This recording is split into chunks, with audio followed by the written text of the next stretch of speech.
నమస్కారం city news కి స్వాగతం। టీడీపీ పసుపు పండుగ మహానాడు ఘనంగా ప్రారంభమైంది। 2 రోజుల పాటు జరిగే ఈ వేడుకలను మంగళగిరిలోని పార్టీ కేంద్ర కార్యాలయంలో సీఎం చంద్రబాబు ప్రారంభించారు। పార్టీ జెండాను ఆవిష్కరించి ఎన్టీఆర్ కు ఘన నివాళులర్పించారు। హైబ్రిడ్ విధానంలో చేపట్టిన ఈ మహానాడులో party working president Nara Lokesh, రాష్ట్ర అధ్యక్షులు పల్లా శ్రీనివాస్, కేంద్ర మంత్రి రామ్మోహన్ నాయుడు, రాష్ట్ర మంత్రులు, ఎమ్మెల్యేలు, ఎమ్మెల్సీలు పాల్గొన్నారు। దేశానికి జాతీయ జెండా గౌరవమని, తెలుగువారి ఆత్మవిశ్వాసానికి పసుపు జెండా ప్రతీక అని చంద్రబాబు అన్నారు। సంస్కరణలకు, విజన్ పాలిటిక్స్ కు టీడీపీ నాంది అని చెప్పారు। ప్రజలు పెట్టుకున్న నమ్మకం, పార్టీ సృష్టించిన చరిత్రను నిలబెట్టుకోవాల్సిన బాధ్యత ప్రతి ఒక్కరిపై ఉందన్నారు। సోషల్ సైకోలా తాట తీసి మహిళల గౌరవాన్ని కాపాడుతున్నట్లు చంద్రబాబు వివరించారు। ఈ మహానాడును మహిళలకు అంకితం చేశామని, ఆర్థిక ఇబ్బందులు ఉన్నా ఇచ్చిన ప్రతి హామీని అమలు చేస్తున్నట్లు తెలిపారు। వేట కొడవల నుండి గొడ్డలికి మారడం వైసీపీ విధానమైతే, ఐటీ నుంచి క్వాంటం దిశగా ఎదగడం మన విధానమని చెప్పారు। యువతకు కావాల్సింది ఉద్యోగాలు, గొడ్డలి పోట్లు కాదన్నారు। వైసీపీది అడ్డగోలు బ్యాచ్ అంటూ చంద్రబాబు తీవ్ర విమర్శలు చేశారు। వేట కొడవళ్ల నుంచి గొడ్డలికి మారడం వాళ్ళ విధానం, ఐటీ నుంచి క్వాంటం దిశగా ఎదగడం మన విధానం। Both are not same. పేదలకు కావాల్సింది పథకాలు, గొడ్డలి వేట్లు కాదు। యువతకు కావాల్సింది ఉద్యోగాలు, గొడ్డలి పోట్లు కాదు। రాష్ట్రానికి కావాల్సింది శాంతి భద్రతలు, జంతు బలులతో రక్తాభిషేకాలు కాదు।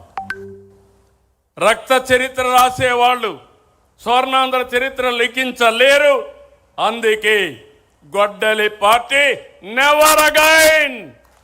వైసీపీకి రాజధాని పైన ఒక విధానం లేదు, విజన్ లేదు, విషయం కక్కడమే తెలుసు। ప్రతిపక్షంలో అమరావతికి మద్దతు అన్నారు, అధికారంలో 3 రాజధానులు అన్నారు। ప్రతిపక్ష హోదా పోయాక ఇప్పుడు మావిగన్ అంటున్నారు। వీళ్ళని ఏమనాలో నాకైతే అర్థం కాలేదు। కేంద్ర ప్రభుత్వం పార్లమెంట్లో పెట్టి చట్టం చేసిన తర్వాత కూడా మావిగన్ మాట్లాడతారు। వాళ్ళకు ఒక గోల్ లేదు, అదొక అడ్డగోల్ బ్యాచ్। ఏం మాట్లాడతారో కూడా తెలియదు, అది వాళ్ళు చేసే పని। మహానాడు ద్వారా అందరికి విజ్ఞప్తి చేస్తున్నా, చెడును అడ్డుకోవడం కూడా అవసరమే। రాష్ట్రంలో రాజకీయ పార్టీ ముసుగులో గొడ్డలి పార్టీ కుట్రలు చేస్తా ఉంది। వీటిని ఆదిలోనే అడ్డుకోవాలి, ఎండగట్టాలి। 2029 సార్వత్రిక ఎన్నికల్లో తెలుగుదేశం పార్టీ మహిళలకు 33% సీట్లు కేటాయిస్తుందని మహానాడు వేదికగా పార్టీ వర్కింగ్ ప్రెసిడెంట్ మంత్రి నారా లోకేష్ ప్రకటన చేశారు। పార్లమెంటు బిల్లుతో సంబంధం లేకుండా ఈ రిజర్వేషన్ను అమలు చేయనున్నట్లు స్పష్టం చేశారు। మహిళల కోసం ఇది మా సంకల్పం, బాధ్యత, కమిట్మెంట్ అని తెలిపారు। మన పార్లమెంట్లో మహిళా బిల్ కేంద్ర ప్రభుత్వం, ఎన్డీఏలో ఉన్న పార్టీలందరూ మద్దతు తెలిపి మహిళల కోసం రిజర్వేషన్ డీలిమిటేషన్ బిల్ మనం ప్రవేశపెట్టాం। మనం స్త్రీ శక్తిని నమ్ముకున్న వారం, ఆ బిల్కి సంపూర్ణ మద్దతు మనం తెలిపాం। కానీ ప్రతిపక్షంలో ఉన్న కాంగ్రెస్ పార్టీ, దాంతోపాటు ఉన్న కొంతమంది అలయన్స్ పార్ట్నర్స్ అందరూ ఆ బిల్లు ముందరికి వెళ్లకుండా చేశారు। అందుకే ఈ వేదికగా నేను ఒక ప్రతిపాదన చేస్తున్నా, రాబోయే రోజులు పార్లమెంట్లో బిల్ పాస్ అయినా అవ్వకపోయినా తెలుగుదేశం పార్టీ కనీసం 33% స్థానాలు మహిళలకి రిజర్వ్ చేయాలని నేను ఈ సభాముఖంగా తీర్మానం చేస్తున్నా। ఇంటర్నెట్ చరిత్రలో సంచలనం సిటీ బ్రాడ్బ్యాండ్। ఇప్పుడు ఇంటింటికి ఇంటర్నెట్, సిటీ నుంచి గ్రామం వరకు అదే స్పీడ్। మీరు ఈ రోజే సిటీ బ్రాడ్బ్యాండ్ కుటుంబంలో చేరండి। అత్యున్నత స్థాయి కార్పొరేట్ వైద్య సేవలు ఇప్పుడు అందరికీ అందుబాటులో, అత్యాధునిక పరికరాలతో అత్యున్నత స్థాయి వైద్య సేవలు అందిస్తున్న హాస్పిటల్ ఆంధ్ర ప్రైమ్ హాస్పిటల్। 25 సంవత్సరాలుగా గౌతమి గ్రూప్ ఆఫ్ ఇన్స్టిట్యూషన్స్ వారిచే నడపబడుతున్న సంస్థ। స్థాపించిన మొదటి సంవత్సరం నుండి 95% ఫలితాలు సాధిస్తున్న విద్యా సంస్థ Sri Gautami degree and PG college. Public వైఫైని ఎక్కువ ప్రాంతాల్లో ఏర్పాటు చేసే దిశగా చర్యలు తీసుకుంటున్నామని కేంద్ర సహాయ మంత్రి పెమ్మసాని చంద్రశేఖర్ వెల్లడించారు। అరండల్పేటలోని టీడీపీ కార్యాలయంలో జరిగిన మహానాడు కార్యక్రమానికి ముఖ్య అతిథిగా పెమ్మసాని చంద్రశేఖర్ హాజరై ఎన్టీఆర్ విగ్రహానికి పూలమాల వేసి నివాళులర్పించారు. ఈ సందర్భంగా ఆయన మీడియాతో మాట్లాడుతూ ఇంధన పొదుపు దృష్ట్యా ప్రధాని పిలుపు మేరకు మహానాడు కార్యక్రమాన్ని క్లస్టర్ విధానంలో ఆన్లైన్లో నిర్వహిస్తున్నామన్నారు. మహిళా రిజర్వేషన్ విషయంలో తెలుగుదేశం పార్టీ కట్టుబడి ఉందని ఈ మహానాడు వేదిక స్పష్టం చేసిందన్నారు. దేశంలోనే ఏపీని గొప్ప రాష్ట్రంగా తయారు చేయడమే ప్రభుత్వ లక్ష్యంగా తీసుకుని చంద్రబాబు నాయుడు పనిచేస్తున్నారని తెలిపారు. ఈ కార్యక్రమంలో జిల్లా అధ్యక్షులు పిల్లి మాణిక్యారావు, ఇతర టీడీపీ ముఖ్య నాయకులు పాల్గొన్నారు. ఇప్పుడు గబక్కన మనం ఎక్కడో చాటుకు వెళ్తారు చదువుకునేవాళ్ళు పబ్లిక్ వైఫై అనేది ఇప్పుడు ఎవరైనా మీరైనా సరే మీ ఇంట్లో ఇంటర్నెట్ కనెక్షన్ ఉంటే దాన్ని పబ్లిక్ ఇచ్చే విధంగా చేయొచ్చు. కొంత ఛార్జ్ చేసి ఇప్పటి నుంచో ఉంది, కాకపోతే ఇప్పుడు 100 నెట్వర్క్లు ఉన్నాయి అనుకోండి, అది ఏది పబ్లిక్ వైఫై అనేది డబ్బులు పెట్టి ఏది కొనుక్కొని వాడచ్చు అనేది తెలియదు. దానికి ఒక సిస్టమేటిక్గా పిఎం వాణి అని చెప్పి క్లియర్గా కనపడే విధంగా, ఇంతకుముందు 2 hours 3 hours ప్లాన్స్ ఉండే, అలా కాకుండా 15 minutes 30 minutes. మీరు ఒక హోటల్కి వెళ్తే అక్కడ ఇంటర్నెట్లో బ్రౌజర్లో ఓపెన్ అయిపోయి ఒక చిన్నది ఎంటర్ చేస్తే మీకు ఏ విధంగా వస్తుందో ఆ విధంగా సింప్లిఫై చేసే విధంగా చేసాం. అది పిఎం వాణిలో చేసినటువంటి సంస్కరణలో. అప్పుడు ఎక్కడున్నా కూడా మీ దగ్గర ఫోన్ ఇంటర్నెట్ ఉన్నా లేకపోయినా మీరు కొనుక్కోగలుగుతారు. చాలామంది కూడా ఆంటర్ప్రెన్యూర్స్గా తయారవుతారు. జిల్లా టీడీపీ కార్యాలయంలో జరిగిన మహానాడు కార్యక్రమానికి కేంద్ర సహాయ మంత్రి పెమ్మసాని చంద్రశేఖర్ ముఖ్య అతిథిగా హాజరయ్యారు. అరండల్పేటలోని టీడీపీ కార్యాలయంలో మహానాడు కార్యక్రమం వైభవంగా నిర్వహించారు. ఈ సందర్భంగా ఎన్టీఆర్ విగ్రహానికి పార్టీ శ్రేణులు పూలమాల వేసి నివాళులర్పించారు. ఈ కార్యక్రమంలో జిల్లా అధ్యక్షులు పిల్లి మాణిక్యారావు, మాజీ మంత్రి నన్నపనేని రాజకుమారి, వడ్డానం హరిబాబు, క్లస్టర్ ఇన్ఛార్జ్లు అడక శ్రీనివాసరావు, మువ్వా వేణు, రావిపాటి సాయి, పార్టీ కార్యకర్తలు పాల్గొన్నారు. ఈ సందర్భంగా నన్నపనేని రాజకుమారి మాట్లాడుతూ తెలుగువాడి ఖ్యాతిని ప్రపంచానికి చాటి చెప్పిన మహోన్నత వ్యక్తి ఎన్టీఆర్ స్థాపించిన పార్టీ తెలుగుదేశం పార్టీ అన్నారు. బడుగు బలహీన వర్గాల ప్రజలను రాజకీయంగా ఉన్నత శిఖరాలకు తీసుకువెళ్లిన పార్టీ తెలుగుదేశం పార్టీ అన్నారు. అన్న ఎన్టీఆర్ జన్మదినాన్ని పురస్కరించుకుని మే నెల 27, 28 తేదీల్లో మహానాడు జరుపుకుంటున్నామని జిల్లా అధ్యక్షులు పిల్లి మాణిక్యారావు వెల్లడించారు.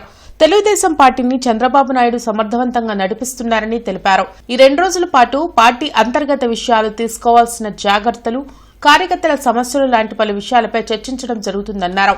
వస్తున్నటువంటి మార్పులు కూడా కొత్తగా ఎన్నికైనటువంటి జాతీయ వర్కింగ్ ప్రెసిడెంట్గా ఎన్నికైనటువంటి నారా లోకేష్ గారు పార్టీలో రావాల్సినటువంటి మార్పులు, కార్యకర్తే అధినేత అన్నదానికి అనుకూలంగా ఈరోజు సామాన్యమైనటువంటి కార్యకర్తలు కూడా పోలిట్ బ్యూరోలోకి వెళ్తా ఉన్నారు.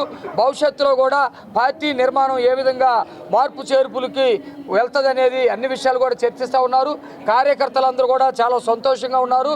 రాష్ట్ర వ్యాప్తంగా కోట్లాది మంది వీక్షిస్తున్నటువంటి ఈ కార్యక్రమం జిల్లా పార్టీ కార్యాలయంలో కూడా 8వ క్లస్టర్కి సంబంధించింది 2 రోజుల పాటు జరుగుతుంది. తెలుగుదేశం పార్టీ కార్యకర్తలకు, నాయకులకు ఒక పండుగ అయినటువంటి ఈ వాతావరణాన్ని ఏ విధంగా టెక్నాలజీని ఉపయోగించుకొని అందరినీ ఇన్వాల్వ్ చేసే విధంగా, ఈ విధంగా క్లస్టర్ వైజ్గా డిస్ట్రిబ్యూట్ చేసి కొత్తగా వర్కింగ్ ప్రెసిడెంట్గా ఎన్నికైనటువంటి శ్రీ నారా లోకేష్ గారి ఒక ముందు చూపుతో అన్ని ప్రాంతాల్లో ఒక పండుగ వాతావరణంలా జరుగుతూ ఉంది. ఈ రోజున ఇప్పుడే నారా లోకేష్ గారు కూడా మాట్లాడారు. నారీ శక్తి, దేశంలో మహిళలకు ఇవ్వాల్సినటువంటి ప్రాధాన్యతను ఉద్దేశంగా పెట్టుకొని దేశంలో ఏ పార్టీ లేదా పార్లమెంట్లో ఇచ్చినా ఇవ్వకపోయినా తెలుగుదేశం పార్టీ మహిళలను ప్రోత్సహిస్తుందని చెప్పారు. ఒక మంచి డెసిషన్ తీసుకున్నారు. ఈ విధంగా ఈరోజు మేము కూడా అంతా గుంటూరు ప్రాంతంలో జరిగే అన్ని క్లస్టర్స్లో వెళ్ళి అందరినీ మోటివేట్ చేసి కార్యకర్తలతో కలుస్తూ ఉన్నాం.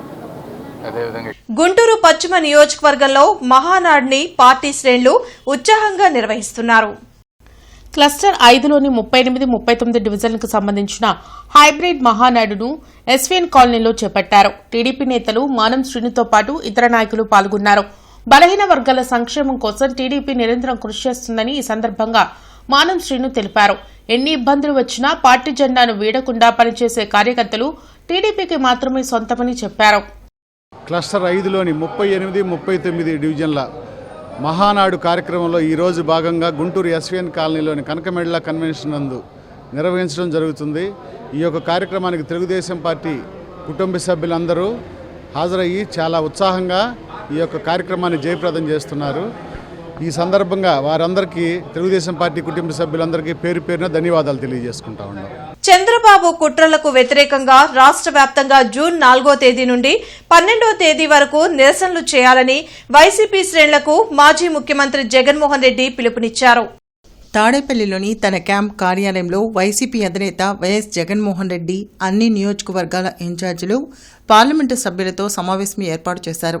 ఈ సందర్భంగా ఆయన మాట్లాడుతూ రాబోయే స్థానిక సంస్థల ఎన్నికల్లో కూటమికి వ్యతిరేకంగా గట్టి పోటీ ఇవ్వాలని కేడర్కు పిలుపునిచ్చారు. 2 సంవత్సరాల వెన్నుపోటు పుస్తకాన్ని ప్రతి ఇంటికి తీసుకువెళ్లి ప్రభుత్వ వైఫల్యాలు, తప్పుడు హామీలపై అవగాహన కల్పించడం ద్వారా క్షేత్రస్థాయిలో పార్టీని బలోపేతం చేయాలని పార్టీ కార్యకర్తలను కోరారు. చంద్రబాబు నాయుడు గారి 2 సంవత్సరాల పాలన పూర్తయిన నేపథ్యంలో ప్రజలను జాగృతి పరిచేందుకు ఒక బుక్లెట్ను కూడా రిలీజ్ చేస్తా ఉన్నాం. ఇది చంద్రబాబు నాయుడు గారి వెన్నుపోటుకు 2 ఏళ్ళు. ఇందులో ఆయన సూపర్ 6లు, సూపర్ 7లు ఏ రకంగా ఆయన మోసం చేశాడు దగ్గర నుంచి, ఏ రకంగా ఫీజు విద్యా దీవెన, వసతి దీవెన వంటి కార్యక్రమాలతో ఎలా పిల్లలను రోడ్ల మీదకి తీసుకొచ్చాడు అన్న పరిస్థితుల నుంచి, ఆరోగ్యశ్రీ పరిస్థితి, విద్య, వైద్య, వ్యవసాయం ఏ రకంగా కుప్పకూలిపోయింది, అక్క చెల్లెమ్మలు జీవితాలు ఎలా చీకటిమయం అయిపోయాయి, ఇటువంటి అన్ని విషయాలతో పాటు ఆయన దుర్మార్గాలు, ఆయన దౌర్జన్యాలు, ఆయన అవినీతి అన్నీ కూడా ఈ పుస్తకంలో క్లుప్తంగా ఏ ఒక్కరికైనా కూడా అర్థమయ్యే భాషలో ఈ బుక్లెట్ అనేది రూపొందించడం జరిగింది. వేమూరు ఎమ్మెల్యే నక్కా ఆనంద్ బాబు ఆదేశాల మేరకు వేమూరు నియోజకవర్గ వ్యాప్తంగా ఏర్పాటు చేసిన 10 క్లస్టర్లలో మహానాడు కార్యక్రమాలను డిజిటల్ హైబ్రిడ్ విధానంలో ఘనంగా నిర్వహించారు. ఈ సందర్భంగా పార్టీ నాయకులు మాట్లాడుతూ కార్యకర్తలను ప్రత్యక్షంగా డిజిటల్ వేదిక ద్వారా అనుసంధానం చేస్తూ నిర్వహిస్తున్న ఈ మహానాడు కార్యక్రమం పార్టీ సాంకేతిక సామర్థ్యానికి నిదర్శనమని పేర్కొన్నారు. రాష్ట్ర వ్యాప్తంగా 1848 క్లస్టర్లలో మహానాడు నిర్వహించడం ద్వారా తెలుగుదేశం పార్టీ కొత్త చరిత్ర సృష్టిస్తుందన్నారు. పార్టీ భావజాలాన్ని ప్రతి కార్యకర్తకు చేరవేసే విధంగా రూపొందించిన ఈ హైబ్రిడ్ విధానం భవిష్యత్ రాజకీయాలకు మార్గదర్శకంగా నిలుస్తుందన్నారు. ఈ ఏడాది మహానాడులో స్త్రీశక్తి ప్రధాన అంశంగా చర్చలు జరగడం విశేషమని, మహిళా సాధికారత, సంక్షేమం, అభివృద్ధిపై పార్టీ కట్టుబాటును ఈ వేదిక ద్వారా స్పష్టంగా తెలియజేస్తుందన్నారు. వేమూరు నియోజకవర్గంలోని అన్ని క్లస్టర్లలో కార్యక్రమాలు ఎటువంటి అంతరాయం లేకుండా విజయవంతంగా నిర్వహించేందుకు కృషి చేసిన పార్టీ నాయకులు, మండల అధ్యక్షులు, క్లస్టర్ ఇన్ఛార్జీలు, కార్యకర్తలు మరియు అభిమానులను ఎమ్మెల్యే నక్కా ఆనందబాబు అభినందించారు. మహానాడు 2026 కార్యక్రమాలను విజయవంతం చేస్తున్న ప్రతి ఒక్కరికి ప్రత్యేక ధన్యవాదాలు తెలిపారు. కేవలం ట్రస్ట్ ఆస్తుల్ని స్వాధీనం చేసుకునేందుకే డాక్టర్ పులిపాటి జానకీదేవి ట్రస్ట్ సభ్యులపై అసత్య ఆరోపణలు చేస్తున్నారని PKR and doctor KR trust president Kanna master తెలిపారు. వల్లూరు వారి తోటలోని doctor KR charitable trust building లో జరిగిన మీడియా సమావేశంలో కన్నా మాస్టర్ మాట్లాడారు. పేద విద్యార్థులకు ఇంటర్ తర్వాత విద్యను ఉచితంగా అందించాలనే ఉద్దేశంతో డాక్టర్ కోటేశ్వరరావు ట్రస్ట్ ఏర్పాటు చేశారని తెలిపారు. చైర్మన్ భార్య డాక్టర్ జానకీదేవి తన కూతురు వద్ద అమెరికాలో ఉన్నారని, ఆయనకు అనారోగ్యంగా ఉందని ఎన్నిసార్లు మెసేజ్లు పెట్టినా కాల్స్ చేసినా స్పందించలేదని అన్నారు. అయితే జానకీదేవి జనవరి 2018లోనే ఆస్తుల కోసం కోటేశ్వరరావుపై కోర్టులో కేసు వేశారని చెప్పారు. దానితో కోటేశ్వరరావు మనస్తాపంతో తన పేరున ఉన్న ఆస్తులను ట్రస్ట్ పేరుతో రాశారని అన్నారు. అయితే కోటేశ్వరరావు క్యాన్సర్ బారిన పడి గత సంవత్సరం నవంబర్లో చనిపోతే కనీసం క్రిమేషన్ కు కూడా రాకుండా ఫిబ్రవరిలో వచ్చి డబ్బు, బంగారం, ఆస్తి పత్రాలు కాజేశామని మాపై ఫిర్యాదు చేశారని ఆవేదన వ్యక్తం చేశారు. కానీ దానిలో నిజం లేదని పోలీసులు విచారించి చర్యలు తీసుకోవాలని కోరారు. ఈ కార్యక్రమంలో ట్రస్ట్ సభ్యులు పాల్గొన్నారు. బాధపడతా కబురు పెట్టారు, 10,000 మీ దగ్గర తీసుకోవాల్సి వస్తుంది ట్రస్ట్ మెంబర్ దగ్గర అని. కాబట్టి ట్రస్ట్ మెంబర్లకు ఎప్పుడు ఆర్థిక ఇబ్బందులు కలగజేయలేదైనా, బాధ్యతలు ఇవ్వలేదు, అక్కడ డబ్బులు పెట్టుకోలేదు. డబ్బులు పోవటం అనేది అసలు చాలా ఏమాత్రం నిజం కాదు. అది నెక్స్ట్ బంగారం ఆయన చాలా సింపుల్గా ఉంటారు. పాత లుంగి కట్టుకొని ఏ బంగారు వస్తువులు ఆయన వాడేవాళ్ళు కాదు. ఆయన దగ్గర 25 సవర్లు ఉండటం అంటే ఇంపాసిబుల్ థింగ్. అయితే వీటికి నిరూపణగా ఇక్కడ వాచ్మ్యాన్ ఉంటారు, ఆయనకి కుక్ చేసేటువంటి ఆమె ఉంటుంది, అందరూ ఉంటారు. ఎవరిని అడిగినా చెప్తారో, తప్పకుండా అందరూ ఎంక్వైరీ చేయాలని కోరుకుంటున్నా. రెండో ఎలిగేషన్ ఏంటని అంటే ఆయన్ని మర్డర్ చేశారు అంటున్నారు.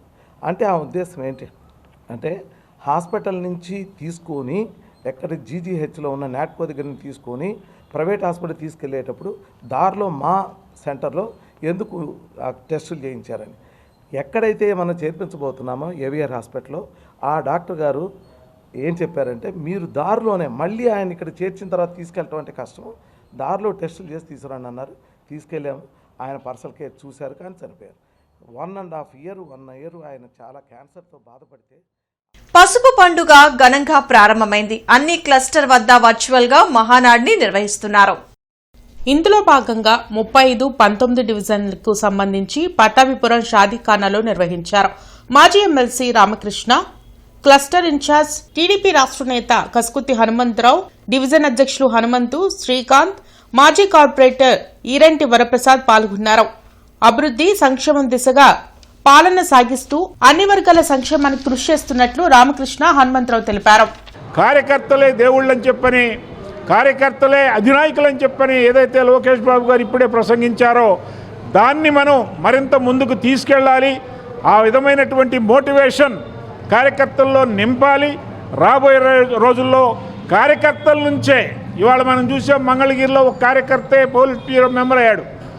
కాబట్టి ఎప్పుడేం జరుగుతుందో తెలియదు. మనం బాగా పని చేస్తే ఆ పని మరి అధిష్టానానికి వెళితే మనకి ఎప్పుడు ఏ పదవి వస్తుందో కూడా తెలియదు. అది గవర్నమెంట్ పదవి కావచ్చు, పార్టీ పదవి కావచ్చు. అందుకని ఇవాళ ఈ మహానాడు కార్యక్రమం అనేటటువంటిది కార్యకర్తలు, నాయకుల్లో ఒక ప్రేరణ కలిగించడానికి, తెలుగుదేశం పార్టీని మరింత బలోపేతం చేయడానికి ఈ మహానాడు కార్యక్రమం ఉపయోగపడుతుందని చెప్పని నేను మనసా వాచా కర్మేణ నేను నమ్ముతా ఉన్నాను. ఇంతటి మహానుభావుడు స్వర్గీయ అన్న నందమూరి తారక రామారావు గారు, ఆ దిశలోనే నారా చంద్రబాబు నాయుడు గారు, లోకేష్ బాబు గారు కూడా ఈ పండుగ వాతావరణంలో ఏదైతే ఈ డీజిల్ కొరత, పెట్రోల్ కొరత రాష్ట్రంలో కాదు దేశంలో కూడా ఇలాంటి యుద్ధ వాతావరణంలో ఉన్నప్పుడు ప్రజలు సంక్షేమం కోసం ఎక్కడికాడ ప్రతి డివిజన్స్లో కూడా ఏ కష్టలు ఉన్నాయో నా కష్టల 1935లో కూడా బ్రహ్మాండంగా మహానాడు కార్యక్రమాన్ని ఏర్పాటు చేసే విధంగా రాష్ట్రం నలుదిక్కులా కూడా ఒక పండుగ వాతావరణంలో తెలుగుదేశం పార్టీ మహానాడు జరుపుకోవటం, ఒక సంక్రాంతి, దీపావళి ఎలా అయితే పండుగలు జరుపుతామో అంతకన్నా రెట్టింపుగా కూడా మా పండుగ వాతావరణంలో మహానాడు కార్యక్రమం నిర్వహించుకోవటం మా జన్మ సార్థకంగా భావిస్తాం. దేశ తొలి ప్రధాని జవహర్లాల్ నెహ్రూ వర్ధంతిని జిల్లా కాంగ్రెస్ పార్టీ కార్యాలయంలో నిర్వహించారు. నెహ్రూ చిత్రపటానికి కాంగ్రెస్ పార్టీ జిల్లా అధ్యక్షులు సుధీర్ బాబు, నగరాధ్యక్షులు ఇఫ్తీకర్ అహ్మద్, ఇతర నాయకులు పుష్పాంజలి ఘటించి నివాళులర్పించారు. దేశాభివృద్ధిలో జవహర్లాల్ నెహ్రూ పాత్ర మరవలేనిదని నేతలు అన్నారు. కాంగ్రెస్ పార్టీపై అసత్య ఆరోపణలు చేయడమే పనిగా మోడీ పెట్టుకున్నారని ధ్వజమెత్తారు. మసీదు, మందిరు, మంగళసూత్రు అనే పేరుతో దేశాభివృద్ధిని చెడగొట్టి ఆర్థిక స్థితిగతులను చిన్నాభిన్నం చేసినటువంటి ప్రస్తుత ప్రధానమంత్రి గారి యొక్క పాలన తీవ్ర ఇబ్బందులకు గురి చేస్తూ దేశ ప్రజలను సైతం రోడ్డు మీదకు లాగి వారి యొక్క జీవనాన్ని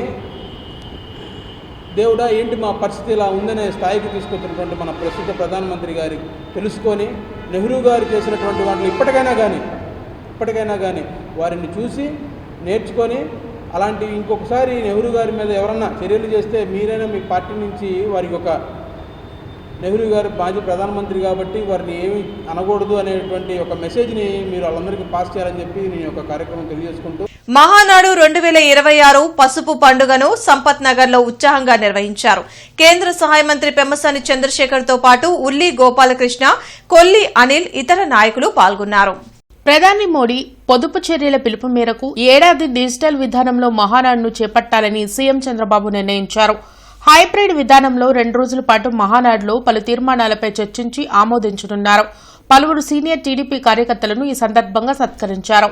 ఇలాగే ఇవాళ రేపు అన్నగారి జయంతి సందర్భంగా కార్యక్రమం మరింత వినూత్నంగా నిర్వహించి మరి మన 18-20 డివిజన్లు ఆదర్శంగా నిలవాలని చెప్పి ఎంపీ గారు ఇందాక కొనియాడారు. రేపు అన్నగారి జయంతి సందర్భంగా రేపు మరి ఇక్కడ సేవా కార్యక్రమాలు నిర్వహించడం, రేపు అన్నదానం కార్యక్రమాలు నిర్వహించి ఇక్కడ ఈ కార్యక్రమాన్ని జయప్రదం చేస్తాం. తెలుగుదేశం కుటుంబ సభ్యులు అందరూ కూడా పాల్గొని ఈ కార్యక్రమాన్ని జయప్రదం చేశారు. ఈరోజు ఇక్కడ సీనియర్ నాయకులందరూ కూడా బ్రహ్మసాని చంద్రశేఖర్ గారు వారి చేతుల మీదుగా సన్మాన కార్యక్రమం కూడా చేసి వాళ్ళందరినీ కూడా అప్రిషియేట్ చేశారు. ప్లస్ మరియు ఈరోజు కార్యక్రమానికి మన వార్డు ప్రెసిడెంట్లు 2 క్లస్టర్లు దీని కార్యక్రమాన్ని నిర్వహించుకుంటూ అంగరంగ వైభవంగా ఈ కార్యక్రమాన్ని జయప్రదం చేస్తున్నాం. ఇంటర్నెట్ చరిత్రలో సంచలనం సిటీ బ్రాడ్బ్యాండ్. ఇప్పుడు ఇంటింటికి ఇంటర్నెట్, సిటీ నుంచి గ్రామం వరకు అదే స్పీడ్. మీరు ఈ రోజే సిటీ బ్రాడ్బ్యాండ్ కుటుంబంలో చేరండి. అత్యున్నత స్థాయి కార్పొరేట్ వైద్య సేవలు ఇప్పుడు అందరికీ అందుబాటులో. అత్యాధునిక పరికరాలతో అత్యున్నత స్థాయి వైద్య సేవలు అందిస్తున్న హాస్పిటల్ ఆంధ్ర ప్రైమ్ హాస్పిటల్. 25 సంవత్సరాలుగా గౌతమి గ్రూప్ ఆఫ్ ఇన్స్టిట్యూషన్స్ వారిచే నడపబడుతున్న సంస్థ. స్థాపించిన మొదటి సంవత్సరం నుండి 95% ఫలితాలు సాధిస్తున్న విద్యా సంస్థ Sri Gautami degree and PG college. గుంటూరులోని జనచైతన్య వేదిక హాల్లో జరిగిన కుమారి వావిలాల లీలా మహేశ్వరి సంస్మరణ సభకు టి ధనుంజయ రెడ్డి అధ్యక్షత వహించారు.